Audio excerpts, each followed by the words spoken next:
Canucks win. Canucks win in a shootout over the Boston Bruins. Another just fun game, and it's Bruce Boudreau leading the team into battle, and the Canucks have won 4 of their last 5 games. Don't look now, folks. The Vancouver Canucks, they are coming. Again, we're not going to get too far ahead of ourselves. The Canucks defense is in shambles, but guess what? The Vancouver Canucks are no longer last place in the Pacific Division. Big golf clap for that. And, man, that was just a fun game. We're going to recap the game as we always do. We'll break it down. We'll go over my thoughts, your thoughts. You guys know the deal at this point. And once again, before we get started, can I just get a shout out for Thatcher Demko? Once again, just being an absolute stunner in net, stopping 35 of 36 shots, plus 2 more in the shootout. And, I mean, he continues to be absolutely phenomenal. Let's break this one down. It's Thatcher Demko. It's Jeremy Swayman. Oliver Ekman-Larsson, game time decision out for this game. Didn't appear in warm-up. And so we go to the first period, 6.5 minutes in, and the Boston Bruins have a prime chance early. It's Oscar Steen. Thatcher Demko is down and out, but Steen hits the post, so we're still 0-0. Canucks go to a power play about 12.5 in. Nothing happens really. Late in the first, we have Brock Boeser trying to bank one in. That doesn't work. And then in the final seconds of the first period, Connor Garland, being the pest that he always is, puts a little spin move on Foligno. Foligno's mad. He's salty. He doesn't like it. He takes him down. As they go to the bench, Foligno grabs his jersey, gives him a little tug, just being mad. And the ref gives him a penalty for it. So the Canucks go to the second period on the power play. Shots in the first, 8-8. And the Canucks get no shots on this power play. It was bad to start the second period, but that's okay. The Bruins later get a prime scoring chance. A shot from the point that gets double deflected, hits the bar. Brad Marchand on the rebound, puts it through the crease. Canucks dodging a bullet there. And then absolute mayhem occurs. And that's why I was kind of rushing to get to this point, because this is where all the fun is. The Boston Bruins go to the power play about 8 minutes into the second period. Tyler Myers gets called for interference. It's one of those ones where the puck gets dumped by you. You don't let the guy through.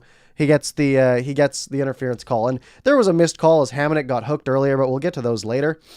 And then while the Canucks are on the kill here, we have a Tyler Mott and JT Miller 2-on-1. Tyler Mott puts the shot wide. Then the Canucks just keep putting pressure on. The Bruins cannot get comfortable. Then near the end of the power play, we have Tyler Mott and JT Miller again, this time on a 2-on-0 that once again Tyler Mott misses the net on. Then we have Jason Dickinson with the chance that he misses the net on. And then as the penalty comes to an end, we have a 2-on-1 with Niels Höglander trying to pass that doesn't go through. So the Canucks get 4 really good scoring chances on this penalty kill about halfway through the second period. Later on, we have, and then right after that, like literally seconds after that, we have Erik Haula going the other way on a breakaway, and he scores.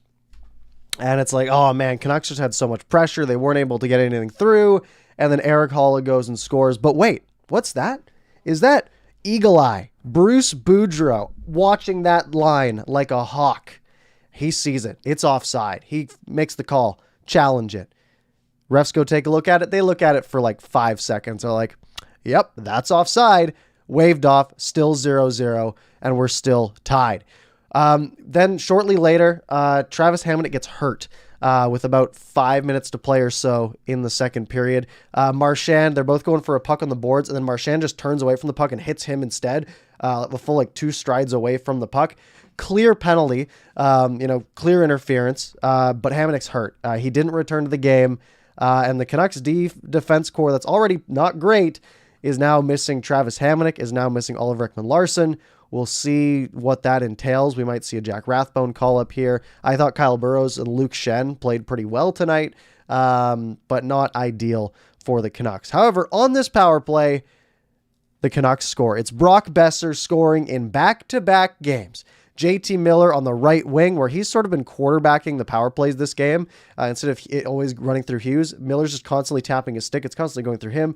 He gets the puck, and he fires it right at the stick of Brock Boeser, who's in the slot. He tips it over the shoulder of Jeremy Swayman and in, and it's 1-0 Vancouver in the second period. With about 2 minutes to play, we have a wild scramble in front. It's the Bergeron, Marchand, Pasternak line scrambling in front.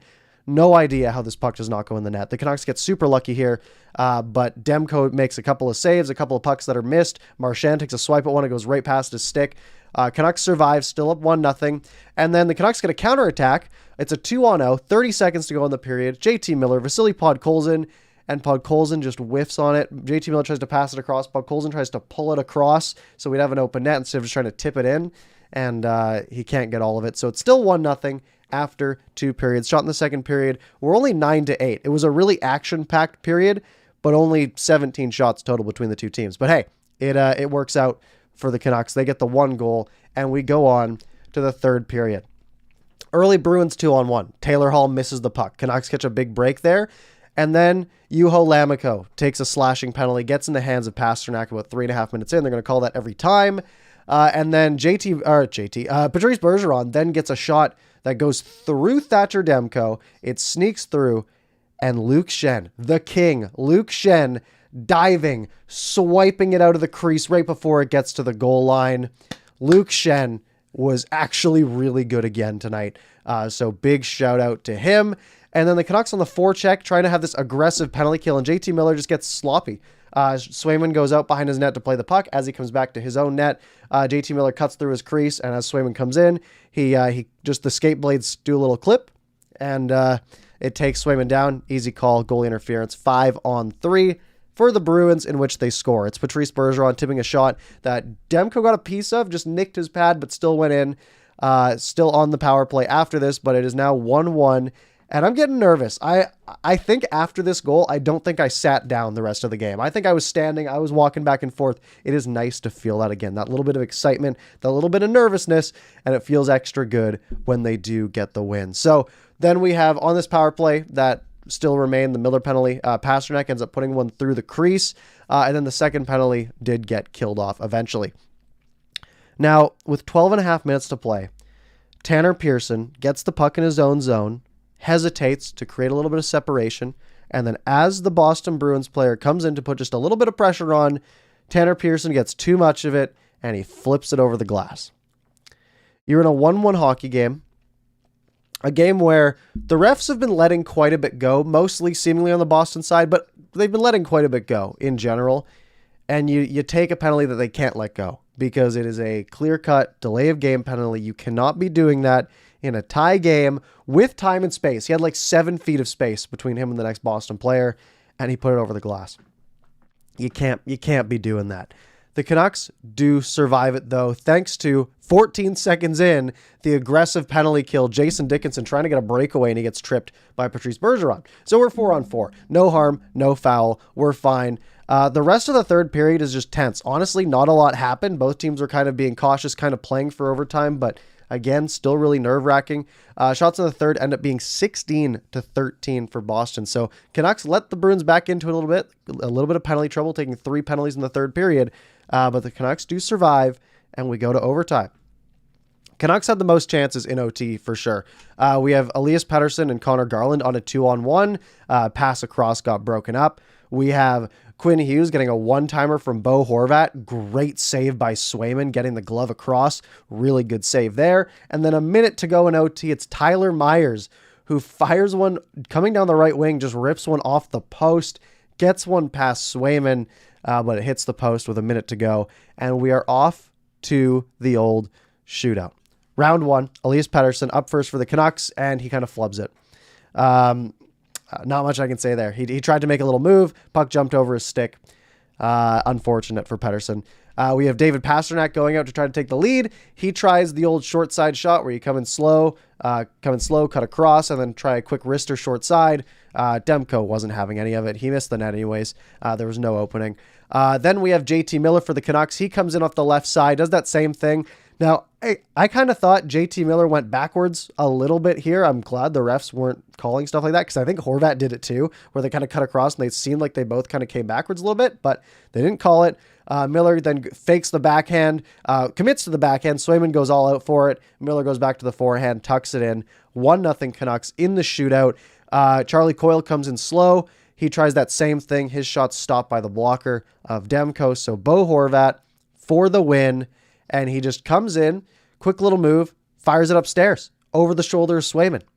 Not saving that. it's game. Yeah, Bo Horvat called game, and the Canucks win 2-1 in the shootout. Now, what does that mean for the Vancouver Canucks? Well, that means that they are now only 5 games below 500. It means that the Canucks have won 4 out of their last 5, with that one loss being that tough one to Pittsburgh that got everyone fired. And I'm feeling that little bit of hope again, and I don't want to. They're not making the playoffs, right?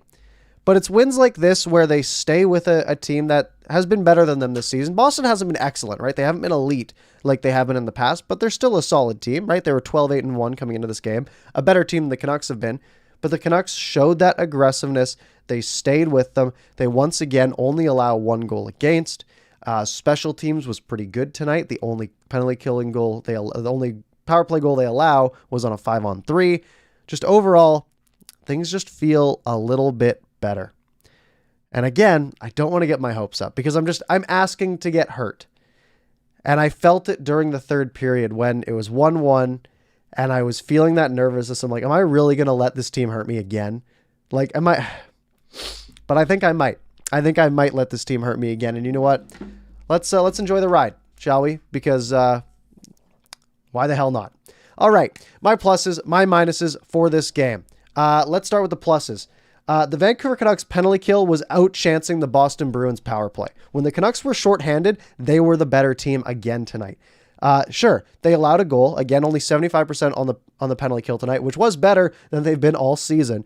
But they felt like they had a fighting chance. They had that one penalty kill where they had like 4 odd man rushes the other way, like 4 good scoring chances. On an average night, they probably score on one of those, right? So, you do this enough. And eventually you might get the occasional shorthanded goal. Your penalty kill numbers are going to start going up, and it just feels like a whole different team on the special team side. And what they're doing on this penalty kill is these rapid changes. They're getting like 4 or 5 different forward pairings out over the course of a 2-minute penalty. Every 30 seconds, they're pulling guys off. They're putting new guys on. Sometimes like 15 seconds. You got the puck, you got it down, boom, change. The freshest legs. We always have guys ready to go. And if you know that you're coming off 15 seconds into your shift, you're going hard for that 15 seconds, right? Because there's no point not to, right? Like you might as well just use all your energy because you don't have to use it for like a couple minutes after that. So I love it. I love what we're seeing from the penalty kill. It could fall apart, right? The risk of being aggressive is sometimes you'll allow, some open breaks the other way, but for the most part right now, it's looking pretty good.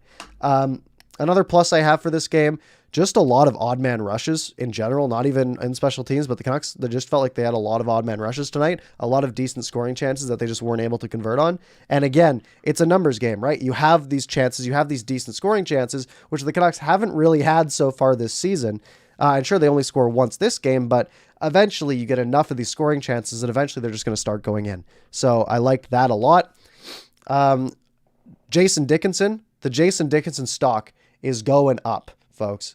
He has looked like a whole different player these last 2 games. I really noticed it last game, and tonight it was not the exact same level, but it was very similar. Drawing that penalty while the Canucks were on the kill.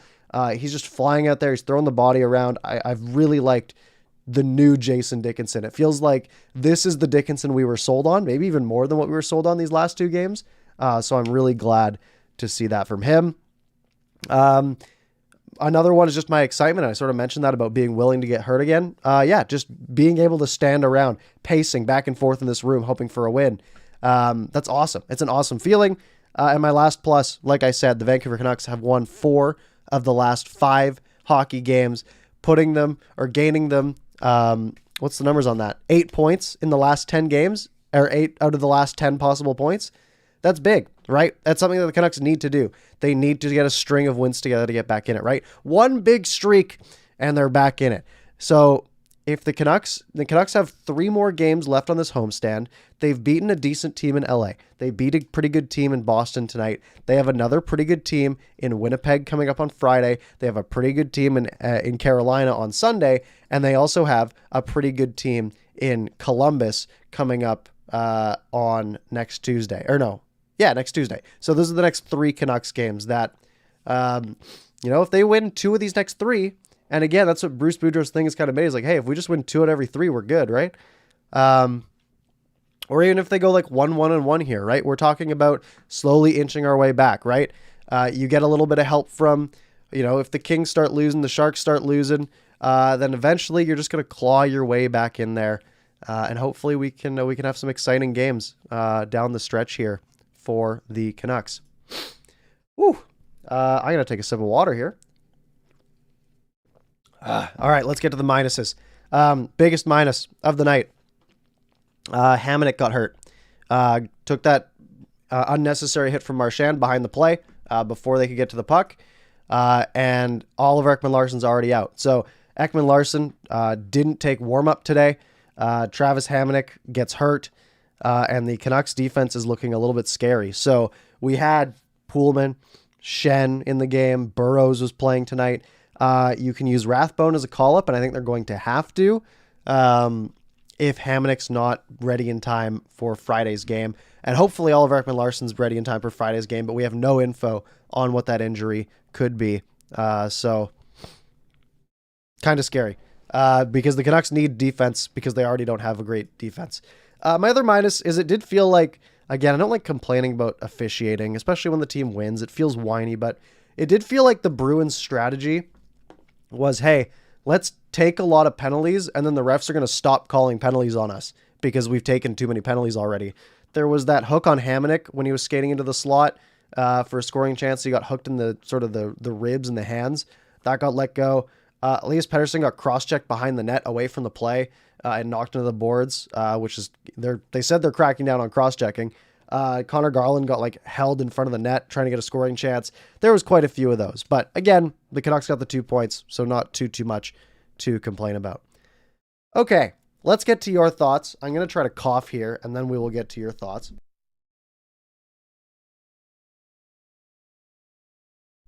All right, we're good. Sip of water again. Ooh, we're almost on the other side of this cold, folks. We're almost there. Let's get your thoughts, your opinions. I will pull up the chat here, and we'll pull up your messages. Where are they? There they are. Woo. All right, we're going to scroll up to the top and see what kind of questions you have. Lots of just hype. Zach saying it's confirmed the Canucks are winning the cup. Gmod saying, give me a hell yeah, buddy. I kind of just did. Hell yeah, let's go. Victoria saying it's fun to watch the Canucks again. Absolutely. That is a big piece of this game, is it was just fun. Even if the Canucks had lost, I had already written in my pluses, this is a fun hockey game. Even though, in an average season, a 1-1 game that goes to a shootout, that was kind of a lot of stuff that didn't really happen at times, wouldn't be the most exciting game. But for us, where we've just had these slogs the last couple of weeks, this was nice. Kyle saying, man, the last 2 games have been a joy. Teams look like they have life again. Yeah. And again, right, if they had won these last 2 games, but they had been playing the same way as they had before and had been like, okay, yeah, they got a couple of wins, that's nice, but it didn't, they still felt like the same team, this excitement wouldn't be here, right? It's the fact that they look different. They look more engaged. They look more aggressive. They're trying harder, it seems. This looks like the team we were sold on early in the season, which gives me that little inkling of hope. JDAC with the $2 super chat. Thank you, JDAC, saying the cup's coming home. Oh boy, let's plan the parade. Here we go. Terry saying Boeser 2 goals as many as games. So glad this guy's now back on track. Absolutely. And again, goal scorers find a way. And it seems that the message he got from Boudreau worked. Again, neither of his goals were great goal scorers goals, but they were smart goals, right? They were getting a shot off when you need to and getting your stick down in the right spot. And if the puck goes in, the puck goes in. Light saying you can feel the energy when they play. Absolutely. Agam saying if this was a week ago, we do not win this barbecue effect. I mean, they did play 10 days ago and they lost 3-2. So yeah, fair enough. Lauren saying happy birthday to the brick wall. Yes, that's another plus. Happy 26th birthday, Thatcher Demko. Coming up with a huge night tonight, as he has been. They kept saying his last 8 games, he had a 932 or something. Well, you can add this one to the list because that's only going to make the stats look even better. Phenomenal night from him. Sonny saying, love how Bruce is giving the guys a chance to showcase what they can do. We have Pettersson and Podkolzin on the PK, giving us an offensive PK. Who would have thought? Yeah, I mean, if you had looked at the penalty kill last week and been like, hey, this penalty kill could have odd man rushes and be a really good penalty kill. You'd be like, there's no shot. But they've looked night and day different these last 2 games. Fangirl saying iMac jinxed us on Twitter. Yeah, I got like one of the top comments in his replies on that one because I just said iMac, or no, I just said Ian, and I got like 30 likes on that because and that was before they scored. So thanks, Ian. You knew it though, right? You knew once he said that. Let's see here. Lauren saying, can we all agree that the chaos draft is looking bad? He had a couple moments, I think. Like, yeah, he didn't look great at times, but he had a couple of moments tonight, I'd say. And look, you're making the guy he played 28 minutes tonight, right? You're going to make mistakes. But I think he's been okay.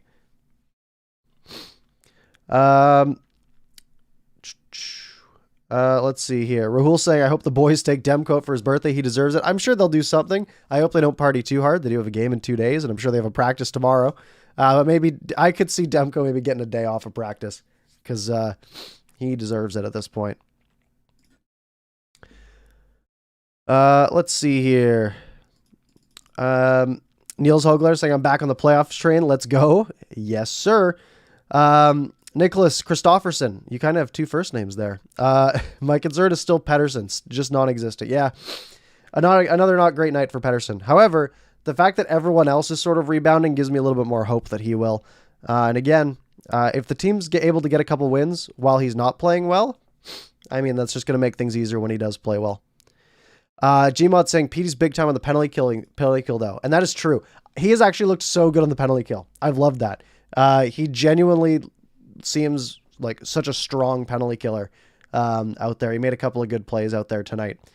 So definitely agree. Soviet Union saying the barbecue aura coming from Boudreau is what's giving the players the hunger to win. Fair enough. Alter saying, why is the PK actually suddenly good? It's just the aggressiveness. They're trying to be more aggressive. They're doing a whole different plan, right? They're not just sitting in their formation and letting the other team pass it around. They're putting pressure on. They're making the other team make decisions quick. That's when you make mistakes, when you don't have time to make a decision. And it's working for now. I could see it backfiring once teams get a bit of a scouting report on it and they start working on more one-touch passes and finding the open guy. Because when you do put that pressure on a guy, it sort of turns it into a 4-on-3 behind the play, and then a 3-on-2, 2-on-1, 1-on-0. So guys will get open if you make a mistake on it. So it is risky. But hey, it seems to be working. Gmod saying, everyone hit like for Parker and a Canucks win. Yes, hit that like button. Smash that like button, bros. Woo! Yeah, that'd be nice. Jeremy saying, Luke Shen, best valued player on the team. He might be. He might have one of the best contracts on the team right now, the way if he continues this play. I'm not going to bank on it, but he also said, anyone notice Brock Boeser's shoulder twitch? I saw a couple people talking about it on Twitter, but I wasn't paying attention to it because I was busy typing. However, yeah, I didn't notice. By the way, we have an update from Bruce Boudreau saying he doesn't have an update on Hamonic. He says he hopes that Ulrich and Larson is just day to day. So hopefully he's back Friday, if not Sunday, but Hamonic might be longer. The fact that they don't have an update means it wasn't like a stinger that he just couldn't come back for. Anything else here? That's about it. Gonna cough again here. Oh, I'm doing great. Aisha saying, man, the package for Miller, if he leaves, has got to be huge because he's so important for us right now. Yeah, it would have to be. And especially if this team is starting to look more competitive. If we get to February and they're only a couple points out of the playoffs, if they're playing a bit better, then yeah, then he's going to be worth a ton. Let's see here. What else we got? Aisha saying the Petey and Dickinson pair was good. I agree. Sam saying little things like diving in the neutral zone to chip the puck into their zone showed the renewed effort. Yeah, who was that? Was that Dickinson that did that? Or was it? I don't know who it was, but I think it was Dickinson. But it was definitely awesome to see.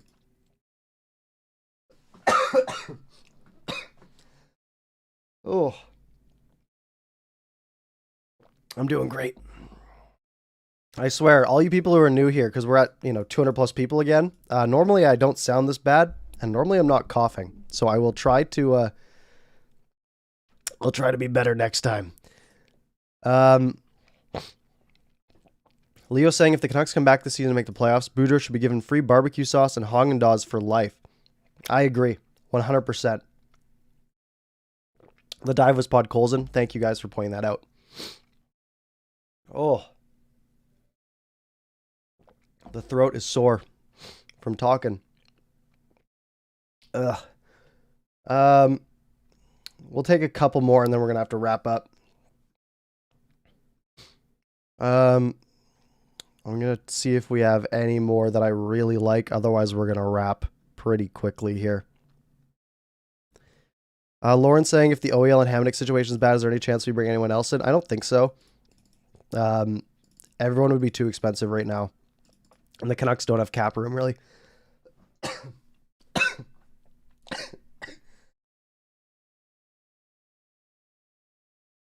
All right, I got to wrap. We're done. My throat's giving out. Thank you guys very much for hanging out with me tonight, all 250 of you. I'm sorry that we couldn't go longer. If you missed any part of it, you can rewind to the beginning. Shout out to our members, which I'm pulling up on the side here. Our backstage members, Shannon, Terry, and Kurt, and all of you VIPs, I appreciate you. Make sure you're subscribed, hit the like button, do all that good stuff. Follow me on Twitter at ParkersPucks. I want to get that up there. Thank you guys, by the way. We hit 3,000 subs here the other day and 1,000 on Canucks After Dark. I really appreciate it. And I will see you in a couple days.